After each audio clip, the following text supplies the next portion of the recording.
We do. Or like we're kissing or something. I'm like, Okay. I don't know. listen, I would never do that. Listen.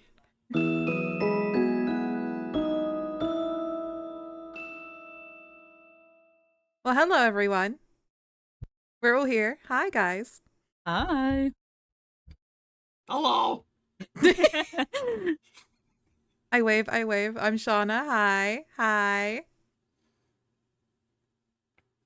Just say your names after this point, guys. Hi, Shauna. I just want to say hello to you first. It's like an Alcoholics Anonymous meeting. Hi, Shauna. Hi. Because I thought we were doing like little intros after. We Welcome can do to whatever. the CritterCast. Welcome. Ooh. I'm Elle. Yeah. I'm Lizzie. Yeah. Huzzah!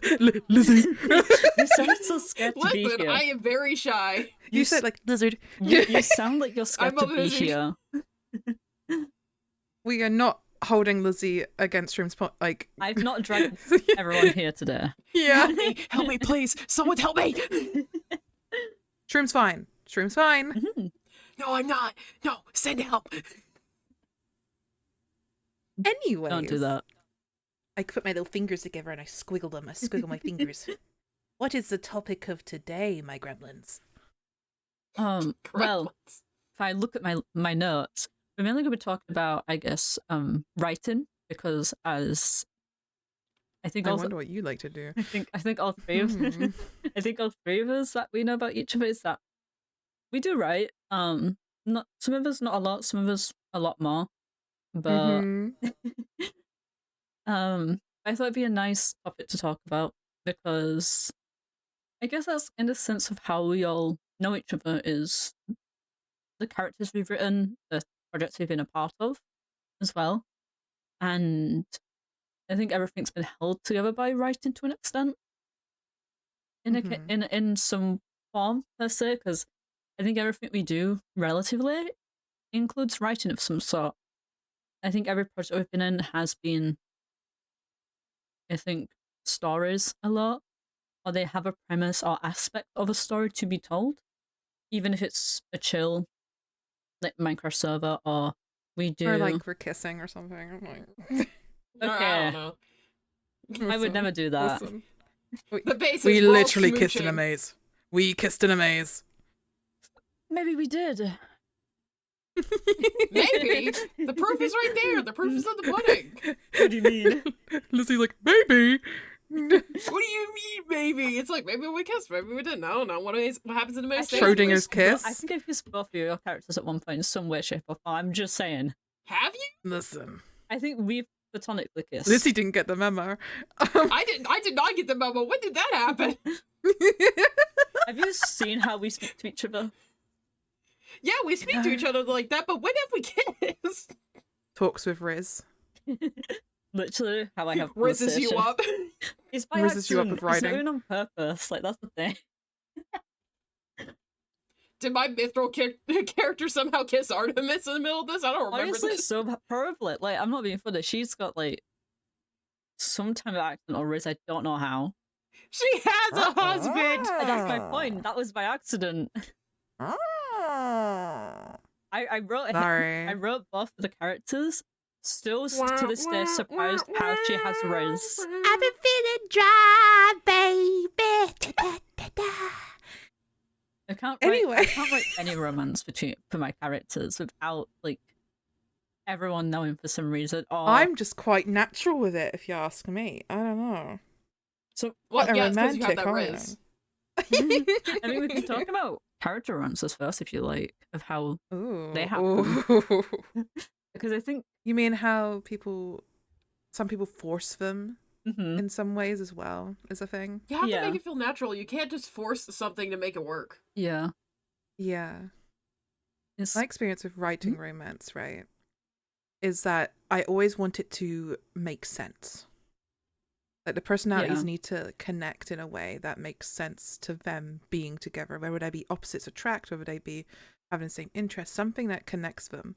Because if you have two people that just enemies to lovers, oh, love if you, that. if you have two people that just like definitely just don't make sense, and you're just having them be in love because you just want to, It feels very forced Yeah. Yeah. You know, you want to have fun with it. You want it to feel Yeah. like they belong together when you create characters. I think it's also easier when the person playing opposite of you, of who's playing it, like the love interest, is also someone you know or like you're friends with. I think that's also kind of easier because sometimes it like you don't plan for it. Sometimes it just happens naturally. Even with someone that you don't know as well. I think that's what we've kind of all learned is that it's like obviously Man and Diango's characters, we didn't really plan to do it like right off the bat, but we also weren't like we were friends. We knew each other and we'd spoken a few times, but we weren't close at the time. And Vault 11, my beloved. that was a fever dream at times, I think. Did I miss something? Yeah, What I mean, we server was both this had. in? So Vault 11 This is is Vault the server 11. that both of us Oh, it was were in in. Vault 11. Okay. You heard a lot Yeah. about this. Bond's character, Honora, was with Diango's character, Dallas. My character, what's her name again? Harley. Harley, was with Coda Smibble's character, Imani. I love that guy. Which was funny because she was like a punk rocker and he was a illegal gun salesman. Oh yeah, did you name your character after the fucking bicycle brand? Like the motorcycle brand? Yeah, her Yeah. name is Harley Davies because her dad loves Harley Davidsons. Mm-hmm. It made sense to me. No, it does. She also No, had it does. daddy It's just problems. wild. Lizzie brings this up because Lizzie was asking me for it was a detail thing on another server, and Mhm. Lizzie was like, "Oh, does Shauna have any character that also like died?" And I'm like, "Yeah, here's one," and it was Harley I named, and Yeah. and I gave the full name, and Lizzie was like, "They named after the motorbike run." I'm like, "Yeah." Her death was so iconic. It was such it's one of my favorite things. Was that death in general because it was so impactful. Yeah. It's like It was a last minute choice too because some people needed to die. And I was like, okay, I want to die, but I wonder if Coda would be down to die with me. Yeah. Well, He was like, yes, yes. We all know Coda. Yes, I think do it. this is why me and Coda get along really well. It's because we we have so much in common of we love to kill our characters off. Even if it's Yeah. by accident or like pre-planned. Go missing, yeah.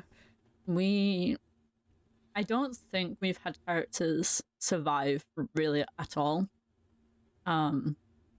So I've had Basil, and I think that's it so far. Like Basil and WoW. Big ups me.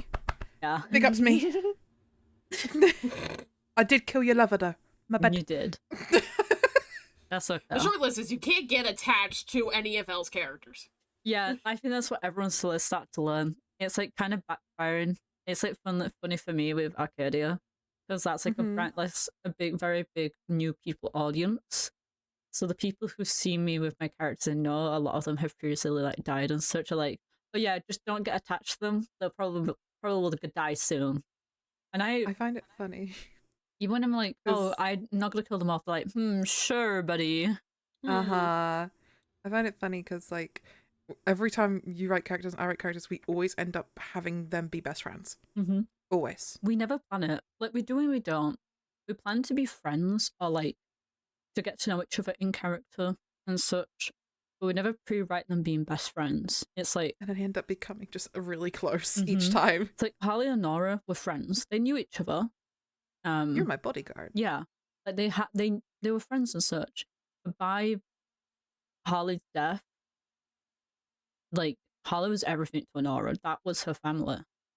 So it's like, and it's just very funny how they always drift to each other. I guess it's one of those of in like every universe they always drift to each other. Our characters. Yeah. In Arcadia. That's also another writing trope. Yeah. So with Vault 11, I think it's interesting because of the way I wrote Harley. I liked the way I wrote Harley and the way she worked. Because she was initially being stalked by somebody. And Pond's character, Honora, was the bodyguard also trying to figure out who it was. Later down the line, during one of the vaults, like quests, we had to go to another vault. We were swimming, and then Ara's character, who owned the vault, went, "That was why I sent you that knife, so you could protect yourself." And our characters turn to his character and go, "You what?" Yeah. It was him who was stalking her. It was He such a bought her ticket snap. to the vault. She never bought the vault. He did. Mm-hmm. Everything led to him of why she was in this situation. Yeah. It was such like a snap moment, I think, for both of them, because it was just this guy that they kind of gotten to know, and technically that was also Nora's like brother-in-law, because Ara's We knew he was a big fan. yeah, like Ara's sibling was married to Anora's sibling, so they were also related by that marriage. So it was like he was just a guy who was just a fan and did not know how things could be implicated with him sending that knife.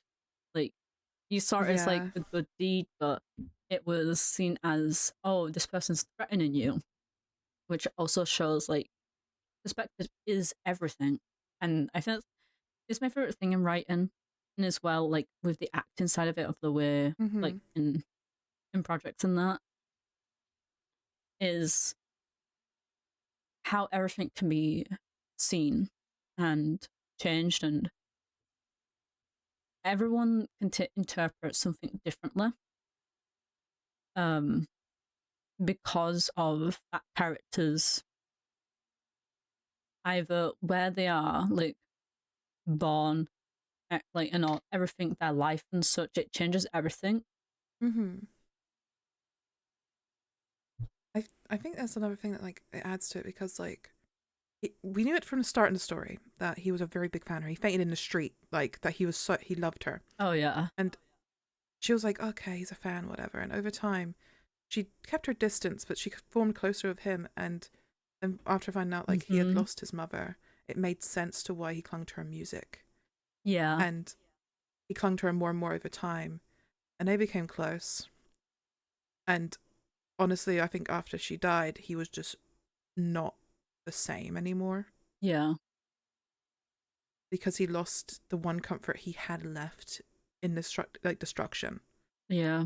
I think it was also as well like his sister went missing. Like everything, everyone around him who was like family and such fell like Mm-hmm. dominoes, like one by one. One by one. Because It was her and Kaimani that was left yeah, in the end.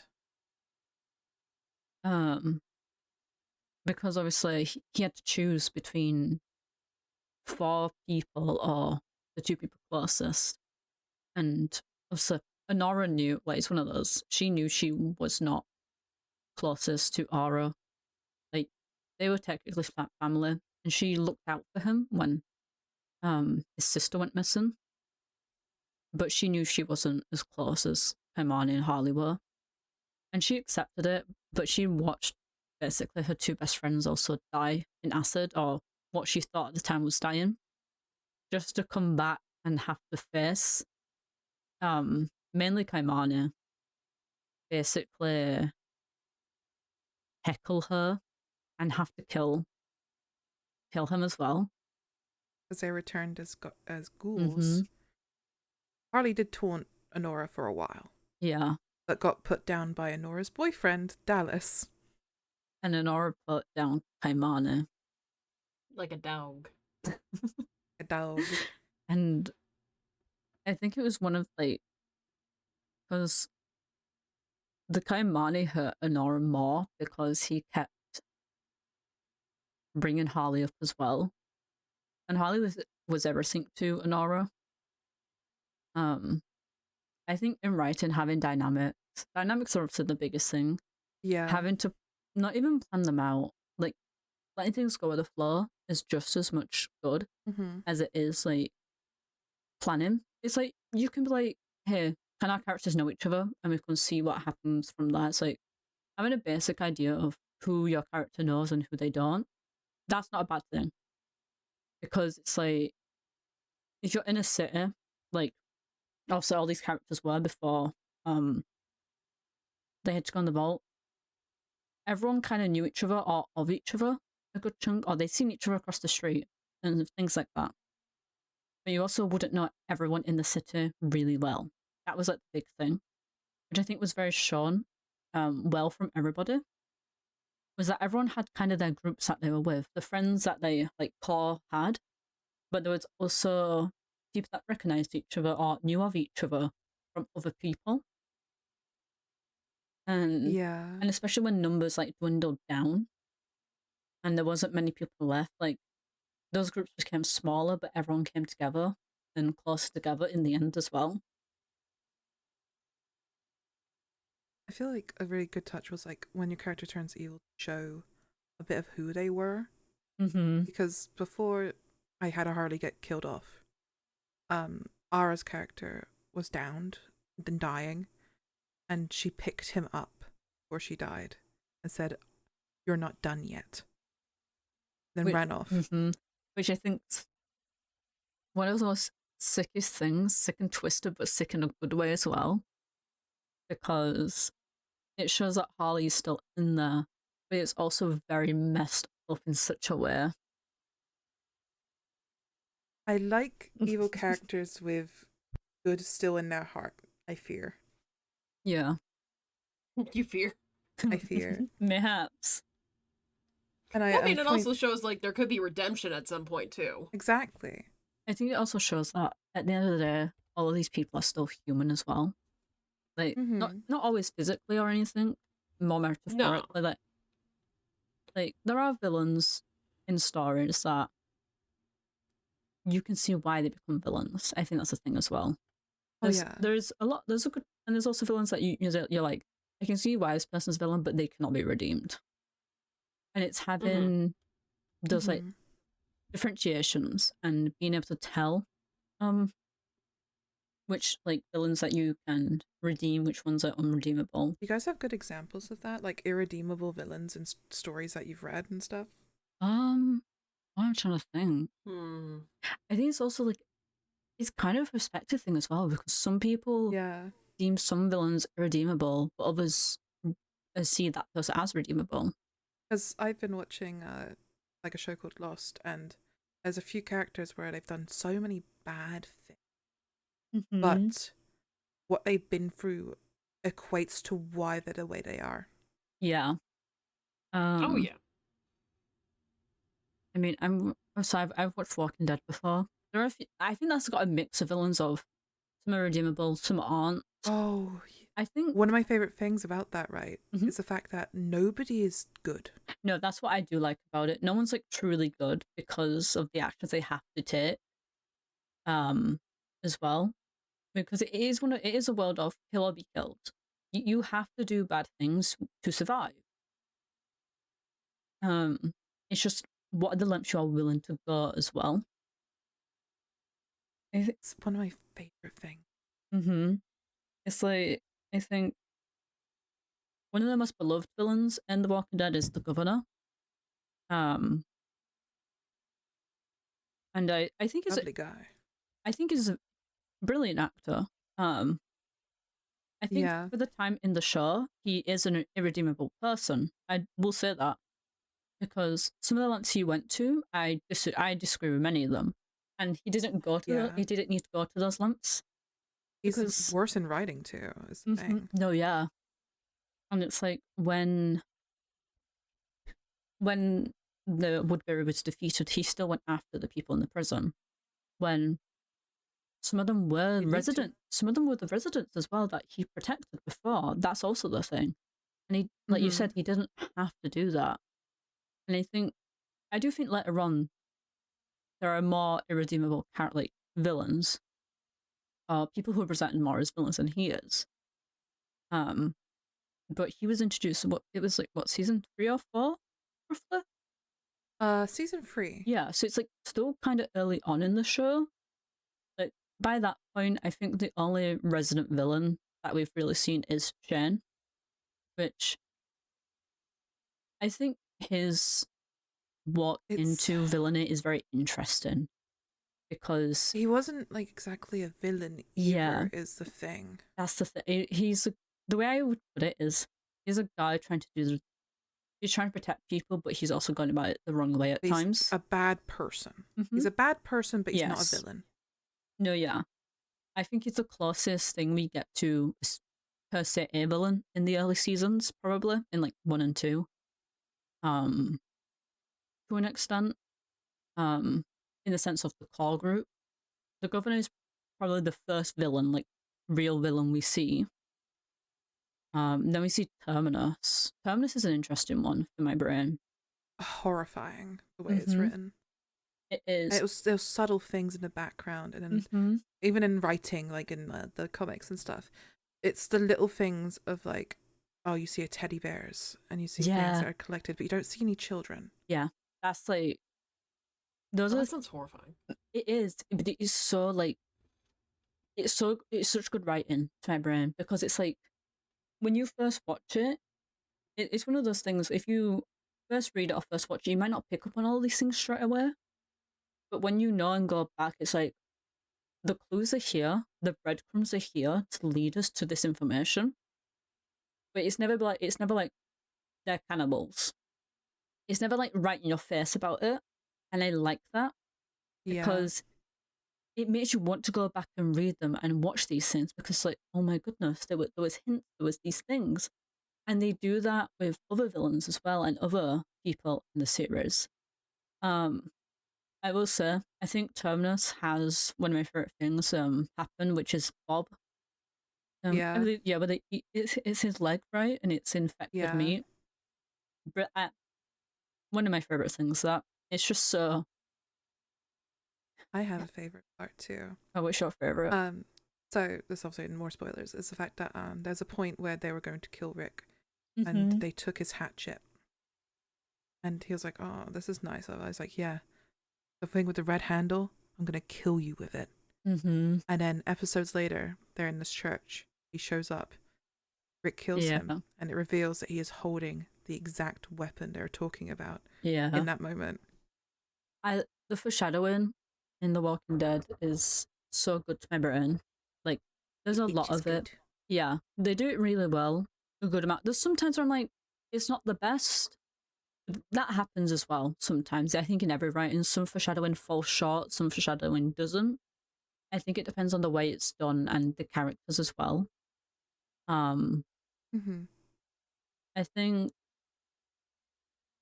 Also, I think the next villain after Terminus, is it technically Negan? Question mark. Because it's like there's a few people. It's like, this is a bad guy, but I don't know if he would be classed as a villain type thing. Like, the next big villain is probably Negan. They have a few like smaller ones because they have like the wolves attack before Negan. Yeah, I think it is because it goes Negan and it goes to the Whisperers. The Whisperers. I will say they're the most terrifying villains in my brain, because it is wolf in sheep's clothing. Like, that is the thing. Like, they are, to me, some of the most dangerous villains. I'm not saying that the Whisperers as a whole are all villains. It's more so, because some of them are just people wanting to survive. Completely valid. Like, you're given either, basically, you go with these people, you can survive. You have to live kind of an odd choice of life, yes, but you're alive still at least. Like, in that world at that point, I'd take the opportunity. But the Whispers, that like would actually give me nightmares. It's like, if I was in that world and I heard about people who dressed up as zombies, wore masks and everything, I'd be like, no, thank you. I'm out. Yeah. Like, yeah, I'm done, actually. Like that's because they literally demonstrate, especially in the show, that I've not read the comics, how deadly they can be. Like, they can control hordes of zombies, basically. Like, they learned how they work. I also think that's really cool, because it's like, they've looked at this in the environment they are in, the world that they're now in, and gone, instead of fighting it, let's become part of it. I'm about to say, you have to adapt to it. Yeah, it's like it's ironically kind of like evolution of just animals and such. Obviously, as years have gone on, like, people, animals, etc., they've all evolved to develop different things in different climates and such. And I guess it's kind of like that of these people have kind of evolved into something kind of what people would consider weird to survive. But it's also really interesting to my brain. I point at Lizzie. Do you have a favorite villain from any writing or show that you would love to yap to us about? Not particularly a favorite, but my brain has been on the hinge. Yeah, I was about to say my brain has been on the hinge of fucking Cookie Run. And I Cookie Run. Listen. I'm listening. We're listening. It's not okay. The foreshadowing of it is kind of, well, I was gonna say kind of good to me, because they don't really like explain flat out how each of the beasts specifically are bad in their own ways. It's just foreshadowed at the very end of like the main story. Hey, there's a group of these bad guys. We don't know how they came out to be. You have to go over there and figure out like their backstories and stuff. And while most people find each of the beasts redeemable in some way, very specifically, I find Burning Spice Cookie as not a redeemable good guy, or not a redeemable person at least. Yeah. Because Burning Spice Cookie very specifically goes for annihilation and destruction, because he's known as the beast of destruction, while there's the beast of apathy, beast of sloth, beast of silence, although I don't remember what Silent Hill Cookies was beforehand. And then there's also the beast of deceit. The beast of destruction does not care for the surroundings about him. He doesn't care for his subjects or anything. He only cares for entertaining himself and for the destruction of others.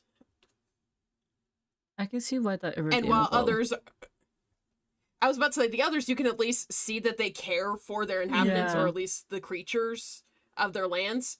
Yeah. Burning Spice Cookie does not have that whatsoever. He will strike down any of the subjects.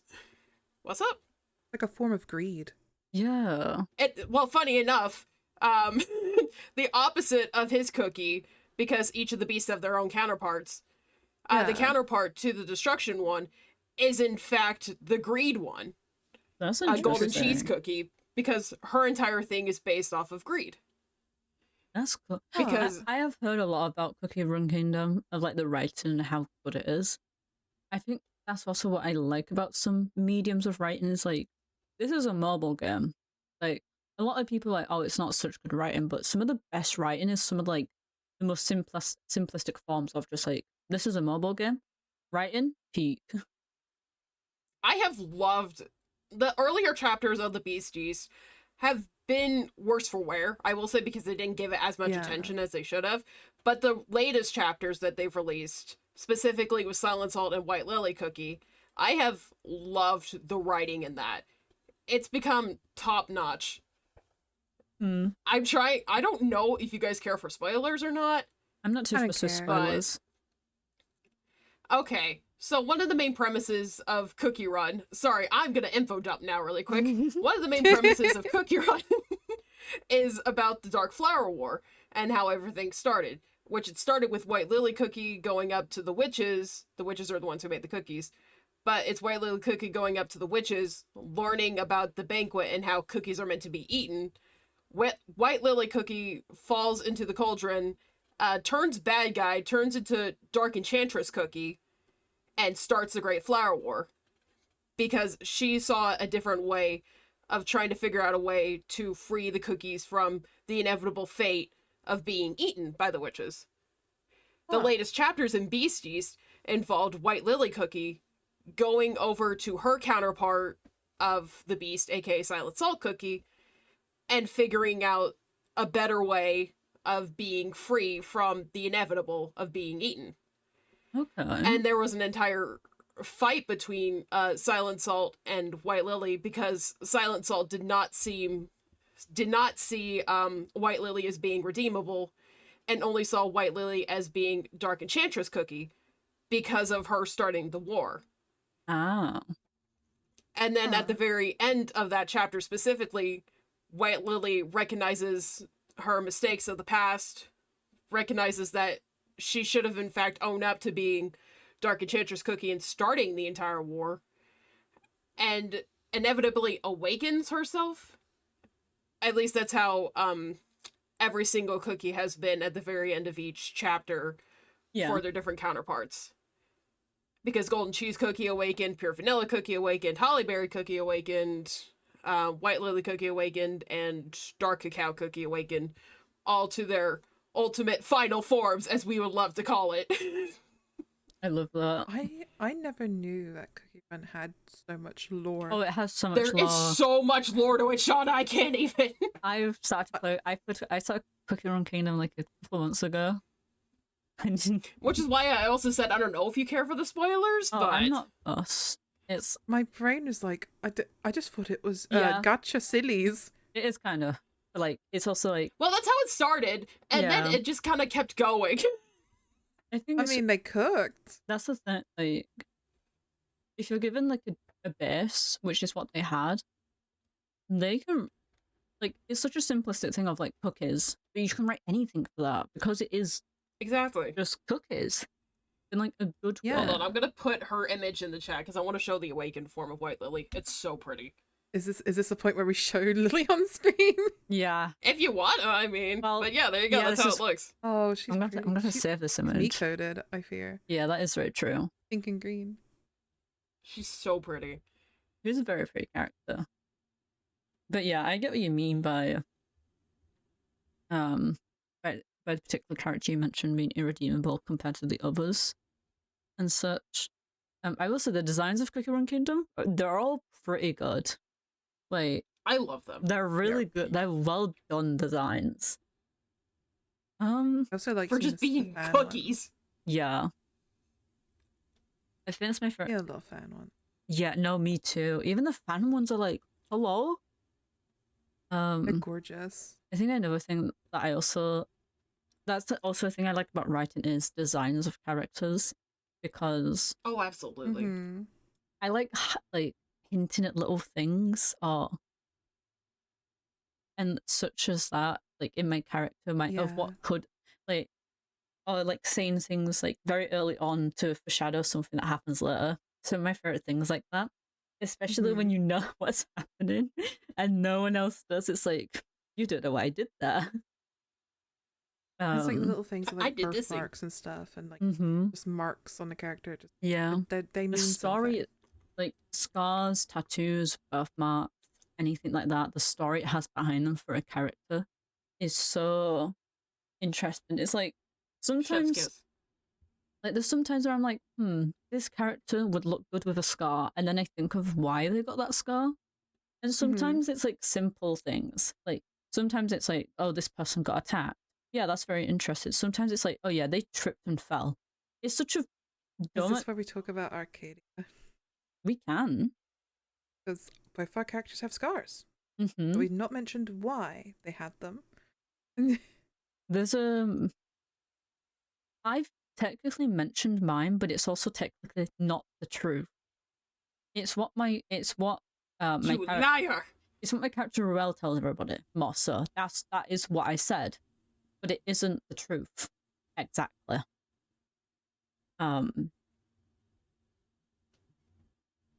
It's one of those of that sometimes I have really deep meanings for these things, sometimes I don't. This one is a really deep meaning one, but I will not share what actually happened properly. What she Spoilers. does, yes and no. It's one of those I could technically say. That series is still going.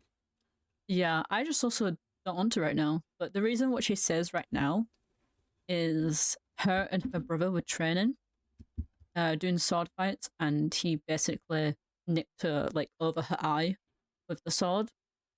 That is the story she tells, and that is a lie. Yeah. But it's also Pants on fire. with the information that's been shared of her brother is not around, to be honest. He left many years ago. It's very believable lie because it's more of like a fond memory in a sense of she's probably got a lot of bruises and that when she was younger from when they used to practice. And because of what the actual memory is of how she got that scar, she'd rather have a fond memory than actually fully remember what happened that day. That's fair. Which can probably suggest that it was kind of suggest and into what happened to an extent. Yeah. So when Elsie comes to Noel, yes, there's 2 L's here. Whoa! I think it's the worst and best thing we did. I think it's the worst thing for everyone else. It was accidental too. Yeah, I think it's the worst thing for everyone else. It's really funny for us. Like, it was completely on accident. I was like, oh, I want to call her Noelle. And I went, oh, wait. It's too late now. Wait a minute. You know, it's the best thing. I did not care as well. Yeah. It's like, there's enough people, like, the people closest to her call her Rue. A lot of people call her Lady Rowan. So it's like, there's not many people who call her Ruel, actually. Which I'm glad, for reasons. Because Noelle has this scar across her face. It's like when someone gets, like, lightning striked, and it's very deep in her skin. But it's quite prominent, and nobody asks about it. Nobody talks about it, because honestly, she hasn't had it that long. So some of the characters have definitely seen her before and after it, but have never asked. And there is a cinematic of during one of the streams I read was how it came to be. And it was caused by magic. But she doesn't talk about it because of things that have not been unveiled yet in the story as to who caused it. And why. And the why is going to be a big plot point later. Oh, yeah. And it's going to be a very fun thing of, oh, that character was not who people thought they were. Yeah, I think that's my favorite thing with just, like, the Arcadia stuff for us. Because out of character, I guess we can talk about bits and pieces about the Tide stuff, because I think that's one of my favorite things of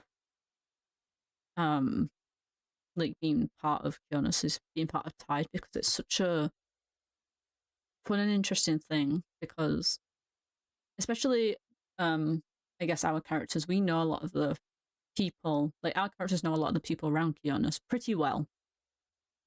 And both of them are hiding, obviously, Tide from everybody they know practically. And it's just so interesting, everything to do with that, and the whole premise of Tide and the whole history of Tide. It's just so much history. Yeah, I'm still writing the stuff as well. Like, I'm still having to write stuff because of the backstory stuff I'm writing. It's all very prominent in it. Once again, best friends. Yeah, like sisters, basically. They literally live together and sleep in the same bed. That was the funniest thing. Yay! Yay! I think it's something Bubba said was just them being platonic soulmates, and I think it's very true in a lot of our characters, honestly.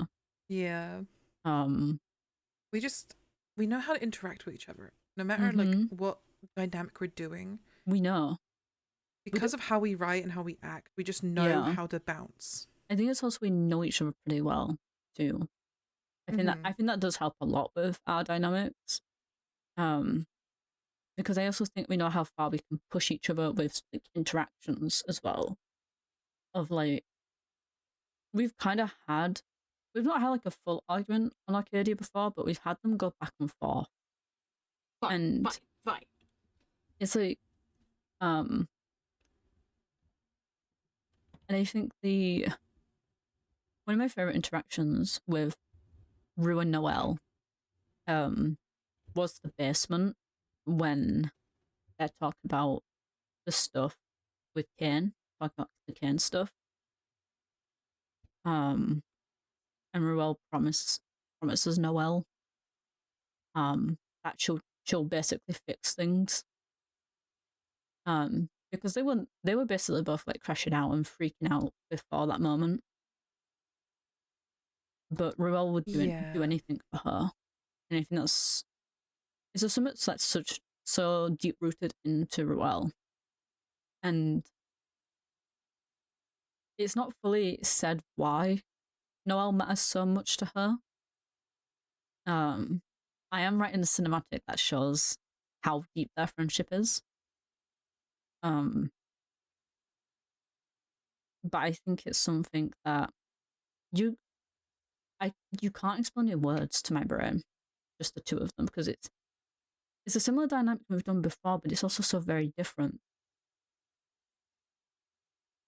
to others. It is. It's interesting playing a character where everything is, she's supposed to be evil and written in a way that what she does is bad. Mm-hmm. But she doesn't want to be doing. That's the thing. She doesn't have a choice because when she didn't listen, the worst things happened.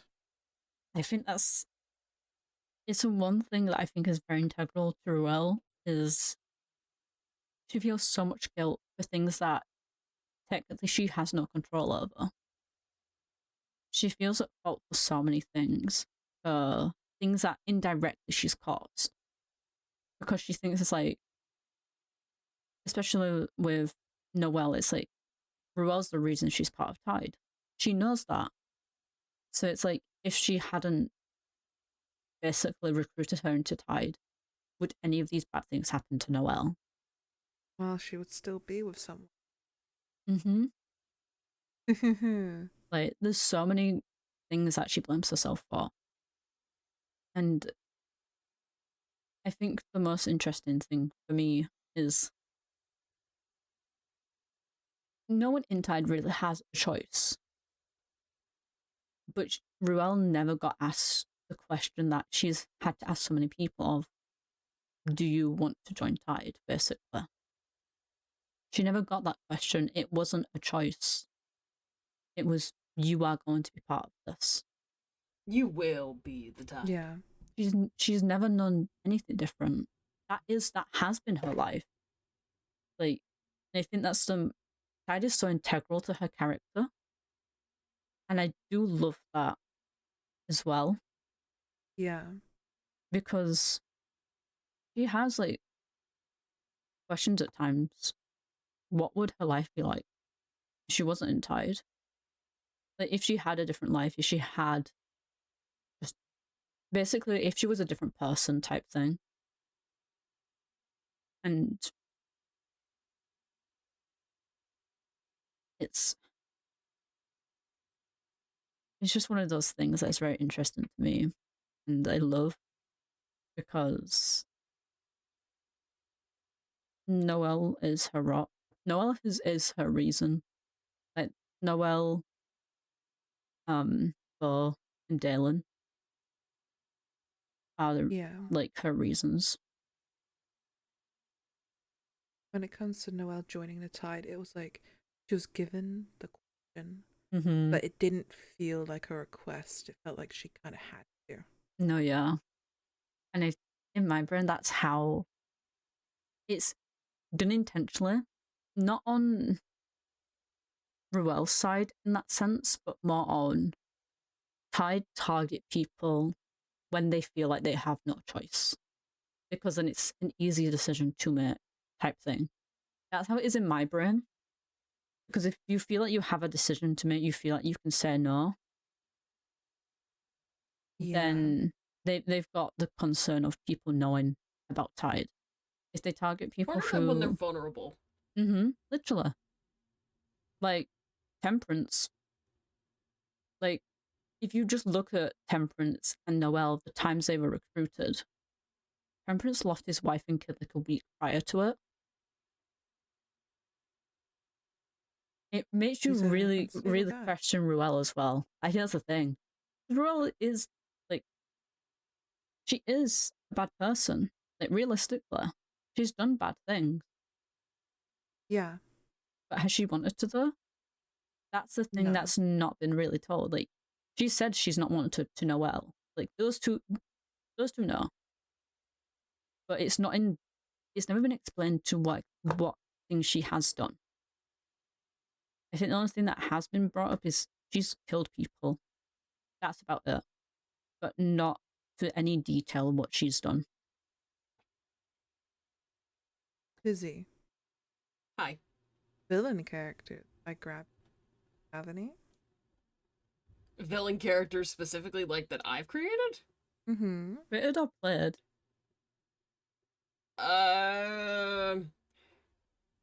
Technically, the only one I can think of right now is the one I'm playing for Gardenfell, which is Briar. Mm-hmm. Which I can't really give much away about because the story hasn't really developed, which is the problem, but... But, you know, you've written this person. How have you written them?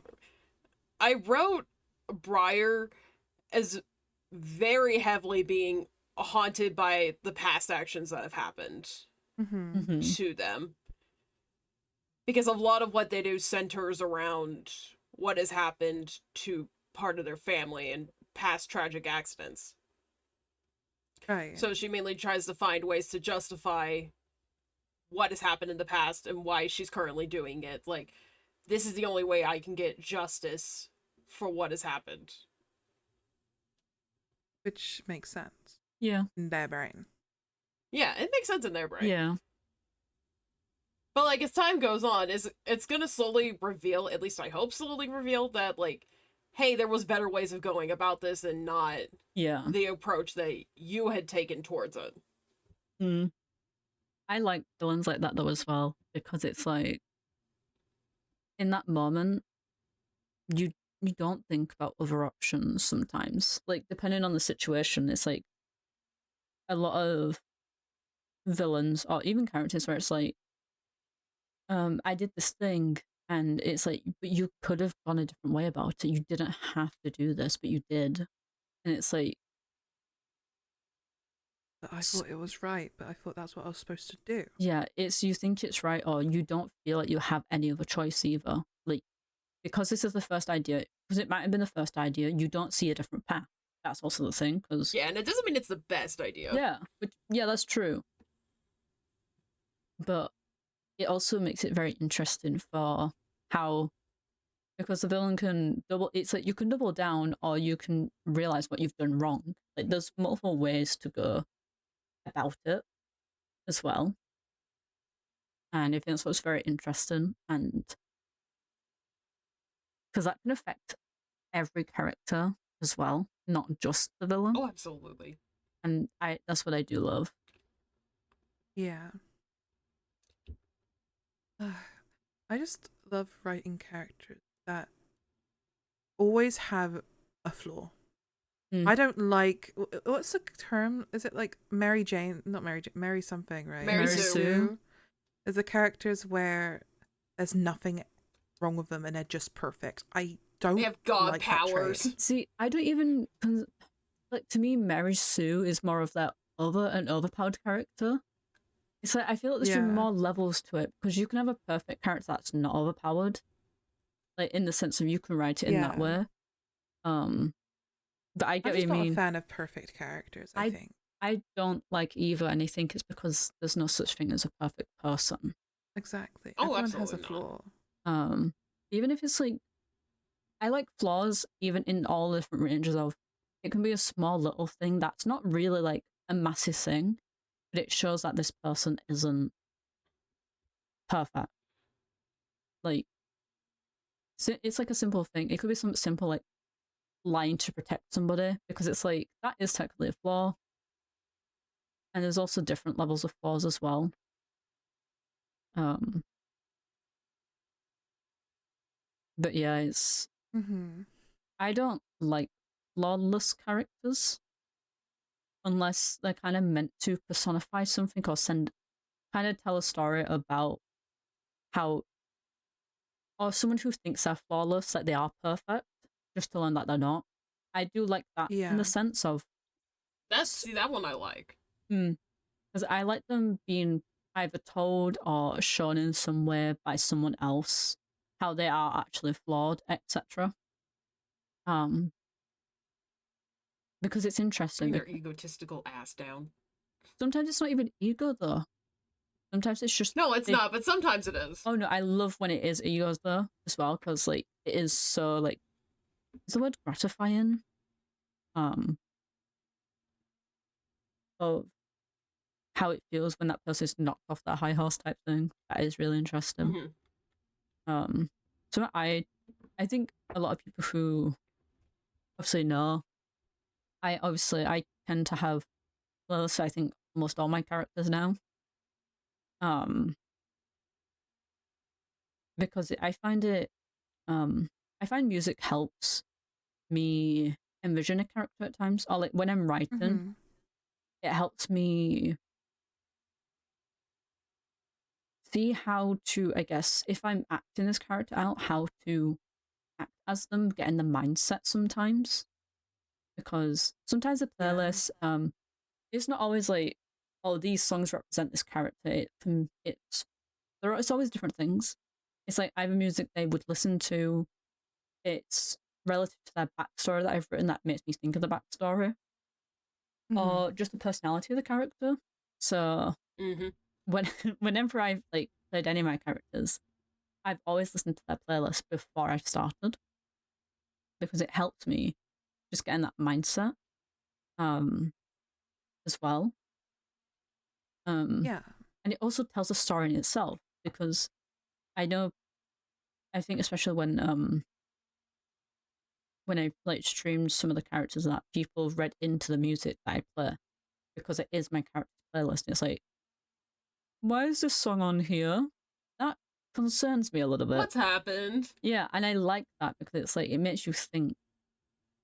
And it's like you may not know why it's on there, but it makes you think and wonder. And I like that. Discord's done it again. I also just like the thought process that way. How everyone goes through different things to make a character, and the way like this character is shaped as well in different ways by different people. Because I will say, like, Ruel is probably the most recent character I've played of. She has been affected by, I think, everyone I've spoken to. It's like you've impacted her writing, Shauna, from the beginning. It's like because there's little things of specifically Ruel and Noel's dynamic. It's not something I'd thought through too much, but it's like it had to be a kind of, these two characters had to be off the bat, they knew each other for many years. I feel like an interesting fact about the whole situation, I was only added like a week or two before Arcadia was releasing. No, yeah. You guys were in there for months, and I got added very last minute after, I think like after me and Conrad met at TwitchCon. I was like, oh, that person's a person that I know now. And realized like, oh, I need someone to fill a slot, and I was going to end up in either Hakan or Kionis. I think I was added after TwitchCon, but before you. I don't think I was. No, you were added before because in it? Brighton in January you were talking about it. Was that? I don't. Yeah, you were with Katie. God, it's so long. Yeah, it's a long time ago. I'm literally looking it up because I need to know now of how long I've been. Because I remember knowing about it. I remember you knowing about it. I just didn't think it was that long ago. Well, yeah. I was a very, very last minute ad. No, I mean, T even more so. No, yeah. The reason I know it was before TwitchCon. Oh, it was literally like a week before the Brighton trip. That's why it's like molded in my brain. Yeah, because the reason I remember it was before TwitchCon, because I asked Conjure about. I invited Conjure to the bowling as well. That's the message. Me and Conjure do not talk. We get to invite him again next year, and maybe he'll say yes this time. Peace sign. Perhaps. Perchancedly. But yeah, it's like, I think it's because for so long I didn't know what my character was going to be for Arcadia. Like, I think it was like 2-3 months I was like, I don't know what I'm going to do. And I think that was a thing. I think that's why I felt like I wasn't there long as much, because it was like, I don't know, I don't know what character to make. It wasn't. So I think I was like a bunch of us being in a meeting talking about. I was like, I think I want to be a treasurer, mainly because I'd never played a role like that of just a noble person type thing, of someone who'd been basically handed everything in her life. Because that's basically what happened to Ruel. She was handed everything, but she doesn't want it. That is the thing, and that's what I do love, because that's not fully explored yet either. But I think it's very admirable how quick people can write characters, like a full backstory and everything, because it's like sometimes it can take months because you just need the right inspiration. Sometimes it can take a day or maybe a week. But when you truly need to write a character at times, you can think one like so quickly, or just have a base of a character. And then think of like the details later as well. Mm-hmm. I think that's what I like. in 2 days. I think that's what I like about Noelle a lot. Is that I think it's like particular characters that you've both played that I like. This is like character Lizzie and Mithril and Noelle, in the sense of they're kind of similar in aspects of, on the surface, there's not, you don't feel like there's much to them in the sense of secrets and how deep their story goes. But when you get to learn, you get to that information, you realize how thought out this character is and how well written this character is, just overall, and how far ahead you both think about things and also do not think about things, in a sense of you take the punches as they like as they come type thing. Like you go with the flow a lot, but you also plan for things just in case as well. When it comes to do that, I do like it a lot because you're both really well with it. When it comes to my character, I don't know if Lizzie's the same way. I write down my base points and I write down what I care about as a story basis and background, but I don't set things in stone, because I know when it comes to roleplay or interacting with other people's characters and writing that together, that things will change. Yeah. And you want to mold yourself to work with the world that you're in, not make the world mold to you. Yeah. I do that sometimes in an aspect of some sort. I think you have to, not in like a bad way. It's like you really sometimes just have no choice. Yeah. I think in big projects like we've been in, you don't really have a choice because there's so many people involved. Is that you have to be able to what is it? Is malleable a good description for this, I guess? Moldable? Yeah, that's why I was like, yeah. Like malleable, moldable, they're kind of similar, just different densities in a sense. Yeah. You've got to like just go with the flow a lot. I think it's like with Kiana's particularly, it's like when we have big lore episodes, we have we have bullet points. It's like there's particular things that need to happen at certain times, but we're also going with the flow of we get to do interactions, whatever, when there's like free time and such, and we also get to plan his own lore stuff and write his own things. I do like that nice balance because I like the big main episodes that are like more pre-planned, etc. Obviously, especially for the cinematics that we sometimes have. Because you know where you should be at certain times, and I do like that because I think I stress out sometimes about what's the word?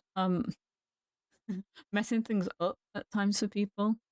It's like if I'm told on big episodes where I should be or I don't know what should I be doing, but where I should be, I'm like, oh, I know I'm not going to interrupt anyone else's law here. I think that's also the thing. I don't like interrupting law because I'm also like, what if a person's doing stuff that's really important to their character and I don't realize? Yeah. That's the thing. I'm an overthinker when it comes to like my writing in general. I'm just an overthinker. Same. Just in life and everything. So yeah. Yeah, I think. I'm an I think overthinker. too much. Me too. Me too. Me think too much. Yeah. I don't know. I struggle with writing a lot too, because it's like Mm-hmm. you want to portray a character in a certain way, and sometimes it's really hard to like write the character how your brain sees this character. Mm-hmm. And it's like, how do I word the fact that this character is like this, but in media there's no other character where I can think of that can match that vibe to kind of get an example. Yeah. So a lot of people are like, oh, my characters are inspired by this character, this, that, and the other, and like, it's difficult for me because I'd never have done that. Yeah. It's like because I'm putting together those things that inspire Ruel, but it's kind of a weird one because it's like they don't inspire Ruel per se, or like my character, like before I've written them. It's like it's after I write them I realize like, oh, they're kind of like this character. It's more of less of inspiration of like, oh yeah, maybe like I probably thought about like this character and such. Or because sometimes when when you read or you watch things stay in your brain for a bit and it's like you might not realize that you kind of made it like a character. You don't think about it type thing. It's just absent-mindedly in your brain. Yeah. So it's like or it's just like real like one of the characters on there is Aaron Burr from the Broadway show Hamilton. I didn't think about it at all. There's just aspects that Ruel has. I'm like, that's kind of like that character.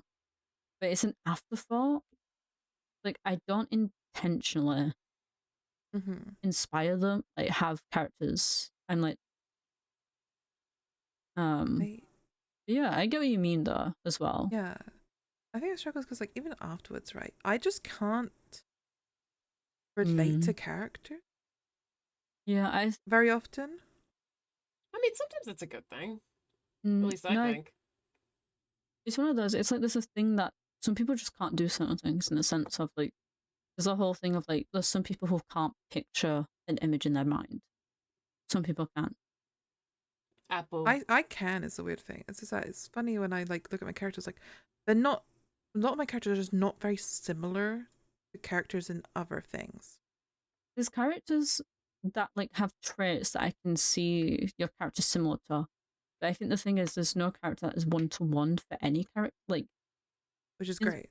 Like that's the thing. It's like I was like the example of Ruel and Aaron Burr. She has some of the traits that he has, but she doesn't have a lot of the traits as well. Yeah, like, that's the thing. There's like different aspects. It's like it's one of those of it's something I've become better at in a sense. The reason I think I try and suggest like I guess inspiration of some sort for my characters is because of it's particularly for like artists and such. It's like if I've ever wanted to commission a piece of any art and I don't have a reference directly, because like a lot of people use pick throughs for references, but they can also only go so much. So sometimes for like body language or facial expressions of how their face is, I'll explain, oh yeah, they're like this person for their body language in this sense. And I think that's also why I find it easy in a sense to grab inspiration for characters at times. Yeah. And I think about every little detail. I mean, to the T, a lot of the time, in the sense of like the tone. Like I try and think of the tone of voice of who they sound similar to, their body language. It's like a lot of it matters to me, and it's like it's not a bad thing if people don't have inspiration or think about those things, because you don't need to. You don't have to have it. I think that's just the big thing is like there's no wrong or right way to write a character or I can't think of like if they're inspired by anybody or if they're liked characters because every character is uniquely their own. And Yeah. I think it also shows that in my brain is that they are so unique in a sense that they're your character. It's like it doesn't need to make sense to other people, I guess. That's your special guy. Mm-hmm. The writing of character designs can be such like an interesting thing of where you just kind of sit there and go, "What am I doing?" Like sometimes you just kind of sit there and go, "I know what you are, but what are you?" I think Why are you? I think some of the most interesting concepts or like ideas for characters, or characters that I think have been written, I think by either people I know or I've written, is from the simplest concepts ever. I mean, Noelle was just, I want mouse. I want mouse. I got garden fell from a concert. I literally. That's not even a joke. Artemis was literally. I know the band is end, but hear me out. That was my whole concept. That was literally my whole concept for one of my most well-known characters that a lot of people know me for. That was literally it. Like literally had nothing to work with. I went, I have an idea. I have an idea. And it did brilliant. When it's one of my most well-known characters at this time. Like, Ruel's concept was interesting. I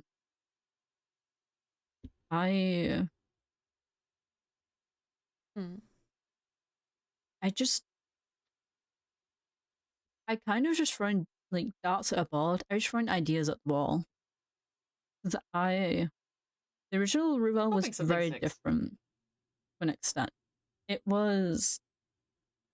She originally started as a commoner, but then I realized there was no like commoners, so I was like, I have to be a noble. I got it because there'd be no reason for me to interact with anybody if no one else is there.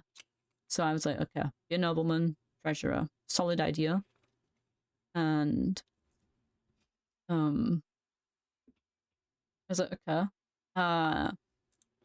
Then where do we go from there? I was like, and it's literally treasurer needs to be very charismatic. They've got to be like all this. I'm like, treasurer, but no riz, no charisma.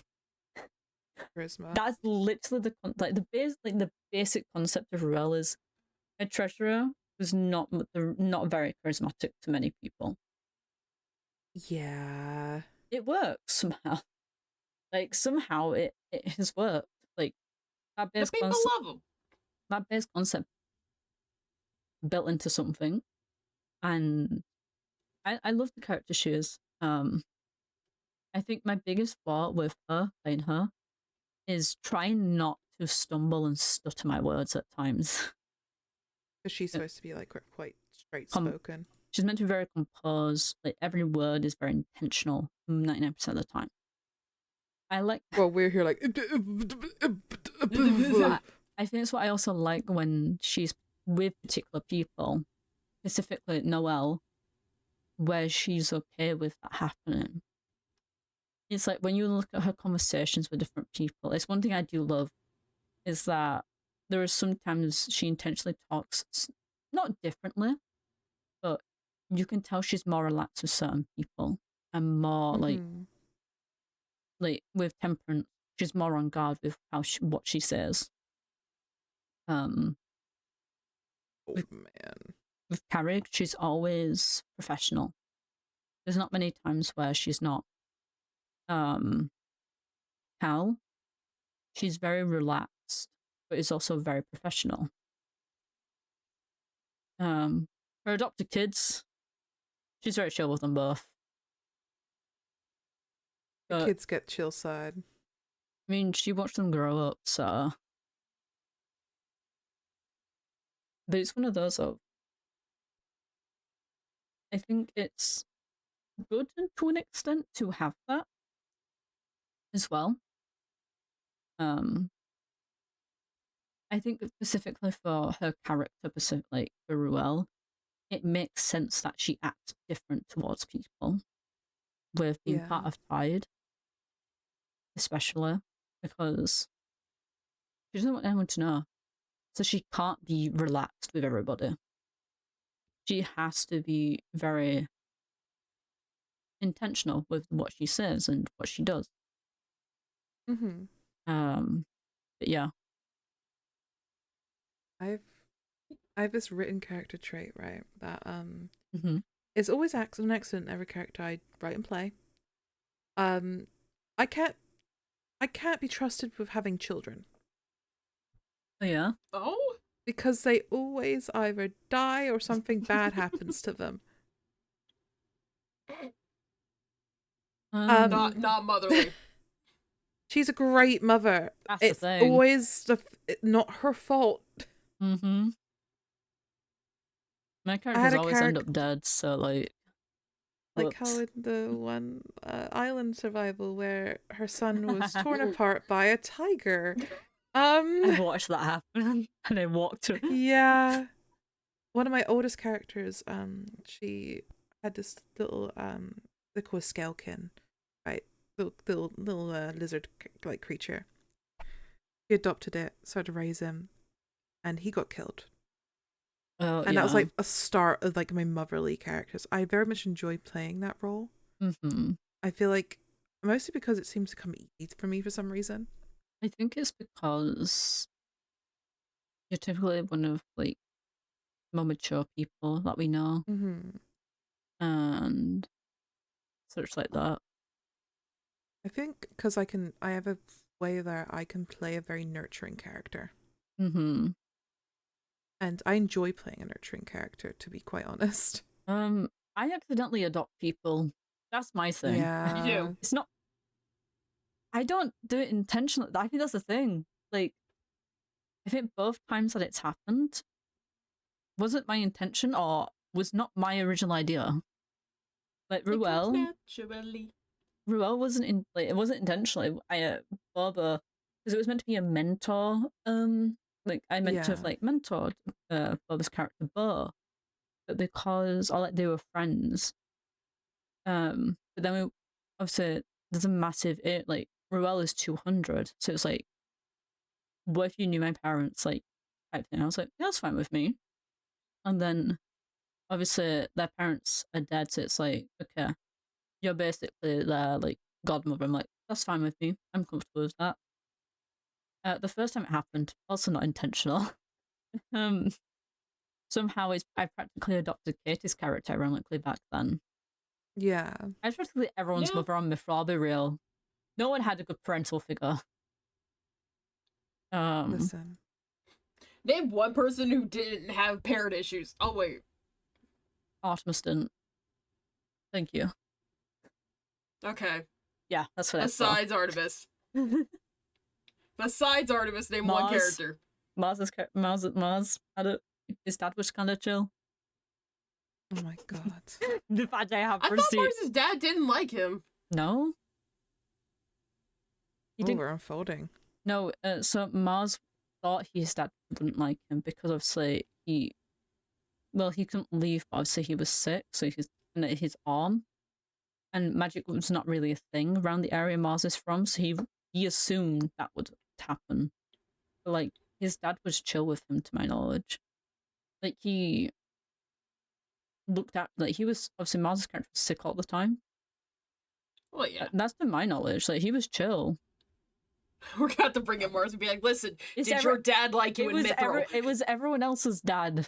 I think everyone else's dad just didn't like it, like their kids practically. Apart from Artemis and Mars's, the real ones. People having daddy problems. Hey, we don't look into it too much, okay? We don't talk about it.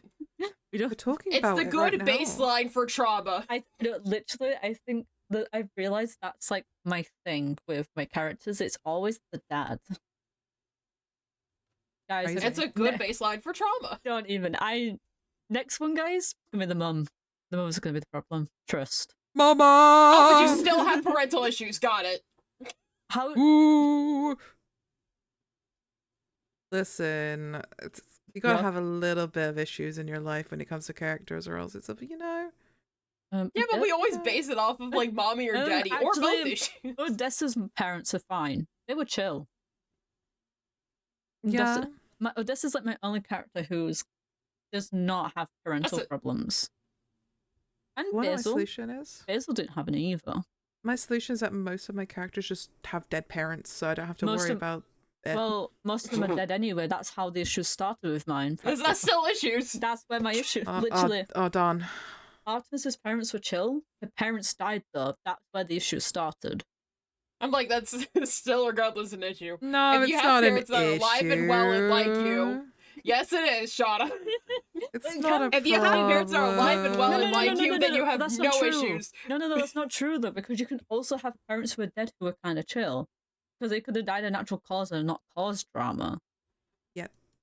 So, there's two sides of the coin here. Like, I'm being defended. Yay! Hey, I played judge, jury, and execution at this rate because I'm defending you. I'm also like, not that I have parental problems, but like, it's fine. Hey. Makes it interesting sometimes. I mean, yeah, all I'm saying is if they're alive and well and like you, then you don't have parental issues. No, you can still have parental issues. You can be the problem, though. Okay, well, you mainly don't have baseline parental issues with dead parents, or parents that don't like you, or parents that have disowned you. You do have problems if they disowned you, because there's a reason they disowned you. Oh yeah, I'm saying that is a problem. But I think my favorite thing that I worked out recently, this is the funniest thing. So in Arcadia, I said in character Ruel has seen 3 monarchs on the front of Hail Hearts, which would be Ara's father, and his grandfather. I calculated it. That's so wrong. It's been more than 3 generations. Maybe it was a bit too hopeful. I think 3 was I remember saying 3 at the time. We forgot how old we were. It wasn't that. I was so unsure, because I didn't know if Ara's family was human at the time or not. So I went with 3 just as an easy number. But I also, it's a small trait that I've Artemis. Oh, sorry, so many names today. That Ruel tends to, because she's lived 200 years. She's probably forgotten details about things. So the further things go back in her memory, the more details she forgets about them. So she might have even forgot about monarchs because of how long she's been around. She's yeah, it's just another Hell Heart now. There's one of them. Which one are you again? Which All one right. Okay. You're the gayest one yet. So I'm gonna remember this one because this one's really queer. This guy's a queer one. That's queer in history. Another thing. I don't think I've ever wrote a straight character technically. I think every character I've written has been queer in some way, shape, or form. Yeah. I've always got the fruit in me. Yeah. I think all of my characters could have been in straight relationships, but they're not straight. I think we had a queer one. Yeah, we did. Ours was very queer. Oh yeah, and then he died. But that was really cool though as well. Yeah, it was cool, but she got to say I love you before she died. And then there was death. And if I had a nickel for every time my partner told me they loved me before they died, I'd have 2 nickels. Which isn't a lot, but it's weird that's happened twice. It's weird it's happened twice. I hope you know I did that intentionally as well. Chat, am I the problem? Obviously, for hours, we knew where my character was dying. It was pre-planned. We knew. Not everyone knew the details, but it was beautiful. And that was my favorite thing going into that project, was knowing that I was going to die, knowing that my character was going to die, because it was really funny, building up these friendship relations with everybody, them not knowing, and then next minute, I'm getting dragged by grief around and getting shaken about. Your toy. It was such a fun day. I find it so fun when we do this, like, because like you've done it before, you knew you were dying when we go to a situation, and I'll see when it came to like Vault 11, I went to it knowing I was dying, and people didn't know. And it was so fun knowing and everyone's reactions to that moment. It's such an interesting time. What? I liked my death in Vault 11 as well. I think Ms. Rebirth and Vault 11 have been my favorite character death so far. Vault 11, because it was I did not plan it. I did not work out the details.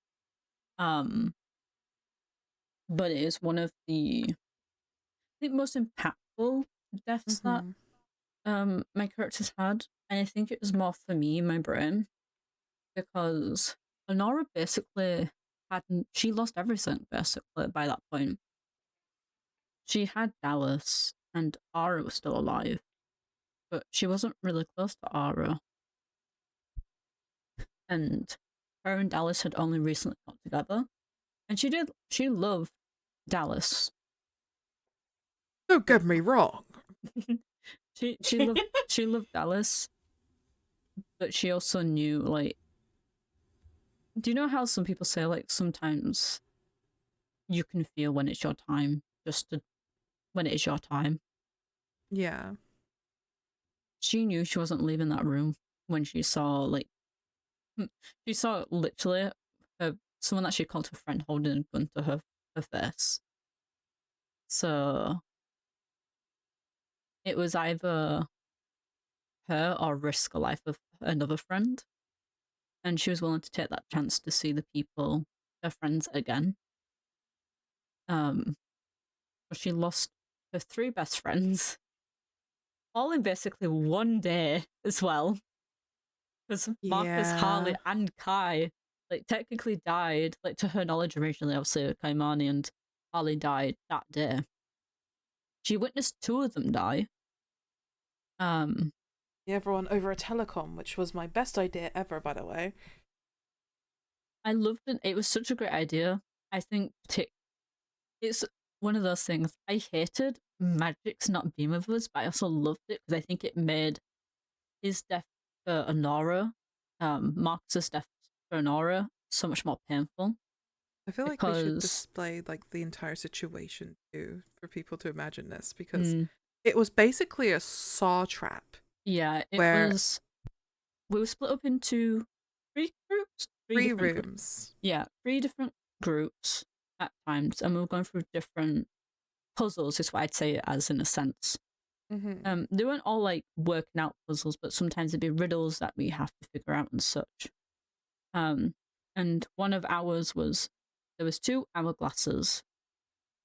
One of them, Ara had to choose 2 people to go in the left hourglass, and everyone else to go, who else would go in the other one, in the right hand one. The 2 people Ara was meant to choose were the people he loved most, and he chose Harley and Kaimane. So the other 4 people in the other hourglass, which was Honora, Dallas. I remember the people's names, but not the actual character names. It was Ivy's character, Charles, and Pro's. Yes. Charles, yeah, those 4 people. And it was such an interesting moment for us 4, because I hadn't interacted properly with Ivy's character or Charles. But in that moment, we're all like in character, every character was holding hands. I was like, it was nice knowing you guys. It was literally like a heartfelt moment for some people who had never really spoken to each other. And I think that's also very impactful, is like, when the time comes for people, they will always band together. Like, so, and instead, these 4 people, ready to die, they've accepted it. They've Ara's come up to the glass and gone, I'm so sorry, guys, he's apologized. And they're all like, no, we understand, we get it. And I feel that's the worst thing ever, in a sense. It's like, they know what's going to happen. They have accepted death already. They've heard countless voices on the intercom, they've seen people already die in these like chambers and stuff. And when they're just ready to die, they see acid going to the other hourglass across from them. They are all, the four of them are stuck in this hourglass. So they can't even get out. They're just watching. And they see Harley and Kamani just melt, basically. They kissed each other, Uh-huh. that they loved each other before they died. And as soon as they're let out, Honora almost jumps. I almost actually jumped into the acid by accident, almost, fun fact. Like, genuinely. Free acid bath. You're coming with us. Whee! Literally. Whee! Honora was banging on that glass, just begging for her to swap places with Harley. That was her rock. That was her everything. And I think the tone... Says that she loved. The tone shift after that room was so crazy, but it's one of my favorite things, right? Because like, I think previous to that room, we saw I think 1 or 2 people die. We'd heard voices on the intercom, but after that room, that room impacted that group the most in my brain, because afterwards, it was so eerily silent. Like, they spoke when they needed to and checked in on each other, but they didn't talk like they used to. I think it was like I was in spectator at that point, right? And I spectated like the reaction of the intercom, because they would announce that everyone who died. Yeah. And it was our friend Swag's reaction that was so heartbreaking. It was such a good reaction. Because he just started crying and fell to the ground. Yeah. I think the effect of how I think that's what I loved about it, though, about the intercom, was because, like, so I'm going to use Marcus as a reference, because he's the only one that I can solidly, like, remember off by heart. Oh, God. Yeah, like, hearing Marcus and Yosh and all these characters die, while we are also watching characters die, knowing that we can't do anything about it, we are hopeless, we can't be helped, is so interesting. I think the funniest situation for me going into that whole Saw thing was Honora get outed for killing Fee. Right before. Honestly, that was the smallest issue in that time. We were just like, all right. It was so funny. It was a timing of being called, like, Honora being called a murderer. Just hearing people be like, what the hell? We moved on from it so fast. That's what I love about it, is that no one...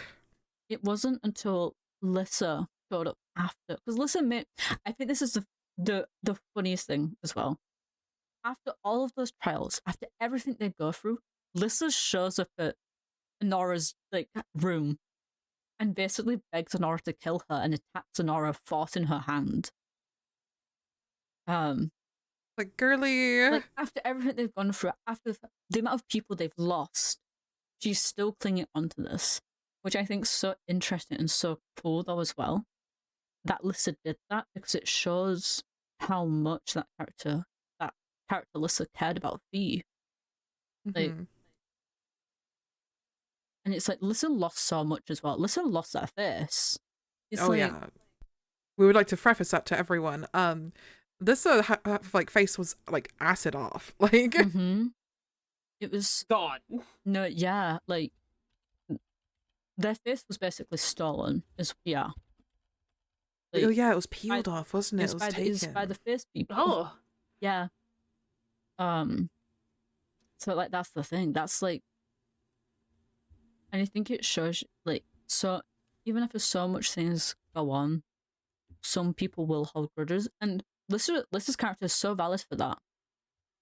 It's like they're like practically like they were. I think they were lovers. I think it was like, I think Fee and Lissa like said that they were, like, the characters were, but it's never like they were never like together officially. Yeah, they didn't live long enough. My bad, guys. No. Oopsies. Whoops. But it's just everything about Volta, the environment, and just it was so interesting for characters, like just how to think people exist. Because there were people in the wasteland as well. Yeah. Which also impacted characters. God, that guy. What's his name? Steve, Michael, Matt. Literally every probably white guy name you can think of. He had amnesia. Yeah, he didn't remember his name at all. Interesting character. I just remember, like, there was me, Saru, Chaos, and I can't remember the fourth person. We would go to the bar where the pub where Ara and Kaimane were like kidnapped from, to see if there's anything left, and then we get like snuck up on by the doctors. I'm like, no, and I'm like, guys, no, we're chill, we're friends, and then we get a gun. Chill. We get a gun pulled on us. They're in fact not chill anymore. Bro, chill. No. And Kanja's character made a distraction. Like he like fell on the floor. Saru gave me like the key to the weapons lock and was like, go back to the vault and get them. I'm like, oh, okay. And I do not think I don't think I've ever instinctively not thought twice in any law situation.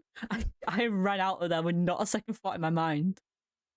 I looked go because it's one of those, I didn't know I was meant to do it, so I also looked back to make sure, and I was like, okay, I think I'm doing the right thing here. And then I run into Ghost, and I'm like, and then there's two of those mutant creature things as well, and I'm like, guys, this has been a long day already. I got kidnapped, a doctor held me at gunpoint, and now I almost die. It was definitely a day. Because that's also is that also I think that's the day we all go to the scientist place where my favorite clip. Literally that's that day as well. So that all happened previous to you showing up with Coda as well. Like heckling us all. I'm like, bro, it's been a long day. It's been a long day. Oh, my favorite clips when we first met these doctors, right? And when it comes to characters, it just sometimes instinct is great.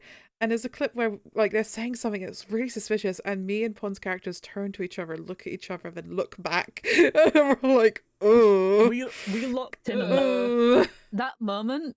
We knew these were not good people. It's like our characters locked in was like, that's suspicious. It's like the next day. That's weird. Yeah, like the next day, it's like hopeful because obviously Ara and Kaimani have kidnapped, and it's like they were suspicious when we met them. Yes, but maybe they can help us. Although he has a gun now. Never mind. Oh, this is. We're just gonna scratch that. Oh, this is very unfortunate for us now, isn't it? Oh dear. If I had a nickel every time something went wrong in Vault 11 and Nora was there, I'd have way too many nickels. It got to a point where I'm like, I was sort of like, am I the problem here?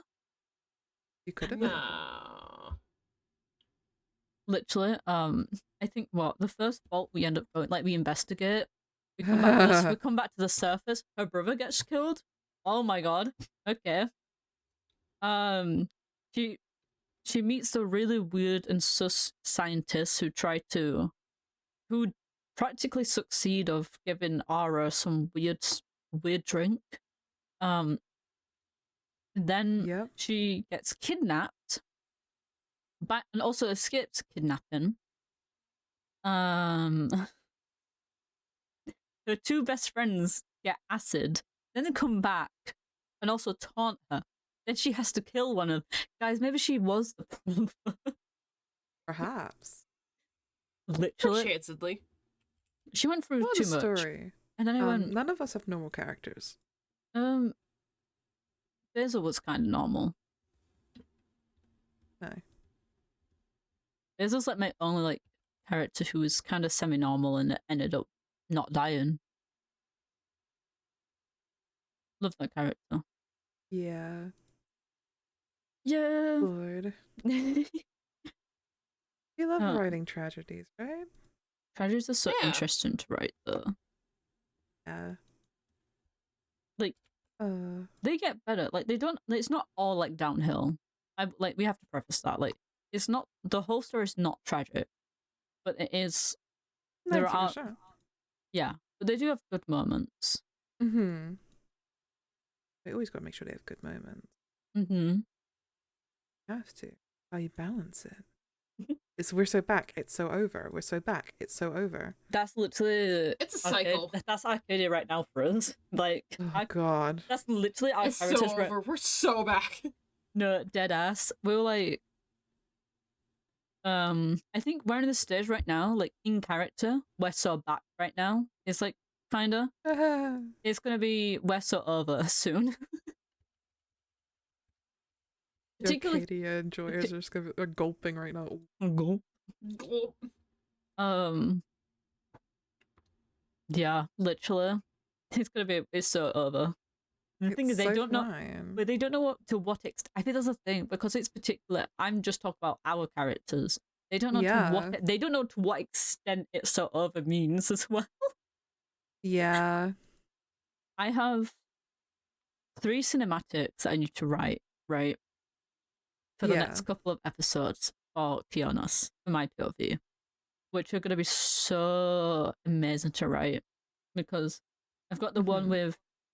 I can say like the premise of one of them. I can't tell the other 2. There's the one with Ruel and Noel.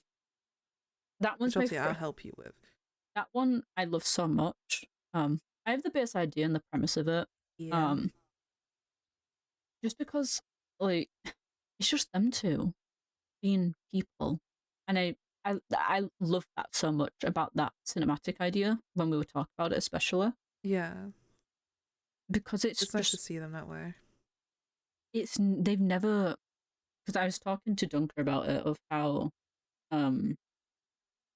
you've never seen Ruel and Noel together a lot. You've seen them together, but not to the extent like the cinematic you have, because you haven't really just seen them sit down and enjoy each other's company. You haven't just seen them talk to each other. It's always been about tied stuff and etc. They've never had a moment together like since like Arcadia started in theory. It's like the viewers have never seen them relaxed, truly relaxed. We get to be relaxed for 5 seconds. And that cinematic like really emphasizes it because like there's literally like one line. It's like, do you remember the time when we could like forget about everything just for a moment, something like that? Because I think that's like the energy of what is going on for them too, like in their friendship, and that is like they haven't got a moment to forget about everything, and it shows a simpler time of Tide in a sense of where things were smooth and they could just forget about it for a moment and such like that. Things were simple and smooth, brain. But yeah, no longer smooth. It's like medium brain. Medium brain. That's how my brain's feeling right now, fellas. Medium brain. medium brain. Listen, you know what happens when we yap. You guys were so in sync when you said that. No, that's not the first time either. I think that's the crazy thing. Medium brain. We've said things in sync so a few times. Yeah. I think it's getting freaky. People get freaked out about it, and it's really funny to me. The hive mind is forming very slowly. We have to continue it. We just know each other well enough. That's how it is. Yeah. Is what it is. What it isn't. Real. Real seeds. I feel yapped out. Do you feel yapped out? Maybe we are yapped out. I think we've yapped about writing a lot and so many different forms. I've enjoyed this. For at least 1 minute. At least 1 minute. Yeah. Okay. At least a minute. Yeah. One single minute. It's been 1 minute. You could say that. That's one way to put it, I guess. I Yeah. suppose it's been a minute, At least. perhaps 2. It could have been 2. Oh, Whoa, at let's not get least too it's crazy at here. least 2, guys. Trust. Ooh. Whoa. I know. I went there. Any final things you guys want to say? Hmm. When in doubt, traumatize your characters. Oh, I was gonna give a tip for how to write a character. Well, I technically did trauma. Well, I mean, yeah. Yeah, I mean, That's my. yeah. What's your I was tip gonna say, for have writing? fun with writing your character. Yeah. Yeah. If you enjoy writing a character and you are going to like act out this character, just make a character you will enjoy. Follow your heart. Because if you don't enjoy that character, enjoy writing them, you won't enjoy Playing them. Yeah, you will dislike it. And then you're not gonna have a fun time. Yeah. You gonna find a Well, alternative? If you ever struggle naming a character, look into things that mean something to them and name them Symbolism. after that. Exactly. Mm-hmm. What I do for all my characters. That's they're all also named what I for a do. reason. I do Oh my god, sometimes. same! Oh my god, we're like Oh my twinning or God. something. Oh my god. Oh my god! Why am I here? It's been a pleasure talking to you guys. It's always wonderful talking to you too. Maybe I'll drag you back here again. Oh, maybe. Mayhap. Maybe. Good, actually. Maybe. I might kick and scream the entire Well, time. Why? Why? I already kicked and screamed. no, I I reached literally- in Back my in the you- building. You act like I don't ask you guys. You act like I'm forcing you to be here. You chose to be here. You made me be You here. can leave the call whenever. I was forced. Do not let El Fairy tell you any different. I'm being held for ransom right my now. God. There is a gun. No, you can literally leave the call whenever. That's right. And we're going to leave it soon. But we have to say our goodbyes. So, goodbye. Yippee. Bye. It was a good time Yippee, talking to bye. you guys. Mwah. Oh my god. Oh my god, that was a big Bye. kiss. Mwah.